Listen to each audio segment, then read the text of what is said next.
الاتنين شبه بعض. البيزنس زيه زي الحياه، زيه زي المال. وهكتب كده الثلاث حاجات دول عشان هنرفلكت عليهم دلوقتي. يعني عندنا البيزنس، الحياه، المال، هنرفلكت عليهم دلوقتي كده بحاجه مهمه قوي. لكن في لعبه الحياه، في لعبه البيزنس، في لعبه المال، انت عندك مكانين بتلعب فيهم: الانر جيم، الجيم الداخلي، اكسترنال جيم او الجيم الخارجي. فالجيم الخارجي ده لما بندخل نحضر اي تدريب او يجي لنا اعلان على السوشيال ميديا او اي حاجه، نلاقي انه تعالى بسرعه هعلمك ازاي تقدر تستخدم الاي اي والذكاء الاصطناعي عشان تعمل احلى حاجه في الكوكب في البيزنس بتاعك او في حياتك عموما. خلاص اتفقنا انه البيزنس والمال والحياه هنتكلم عليهم كانهم حاجه واحده دلوقتي.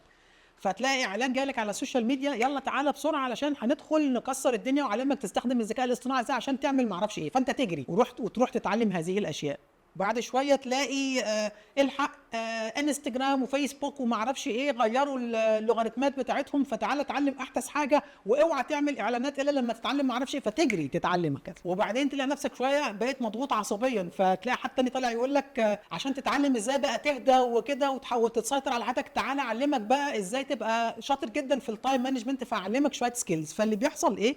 انه بعد شويه الحقيقه اللي بيحصل انت بتبقى عايش في الضلمه دي، عايش في الدوامه دي. انت عمال تجري تجري تجري تجري في الحياه وفاكر ان انت بتصلح حاجه. لكن اللي بيحصل، وعايز كده يعني الناس على الشات وعلى زوم يقولوا لي الكلام ده، اللي بيحصل انه بعد شويه انت بتلاقي نفسك مجهد قوي، بتلاقي نفسك مش عارف تاخد نفسك، مش عارف تستمتع بأي حاجة في الدنيا. لو في حد بقاله فترة جري جري جري وهو يظن انه بيجري علشان يحقق اهداف كبيرة في حياته، بس وليد بيتكلم دلوقتي بدأ يدرك انه انا بقالي كتير قوي ما استمتعتش بالحياة، انا بقالي كتير قوي عمال اجري، بقالي كتير قوي في حالة اللهاث دي. لو في حد كده يعني الكلام اللي انا بقوله ده بيريزينيت معاه كده يرفع ايده ويقول لي يس. اوكي. فكتير مننا بيقولوا الكلام ده انه يس،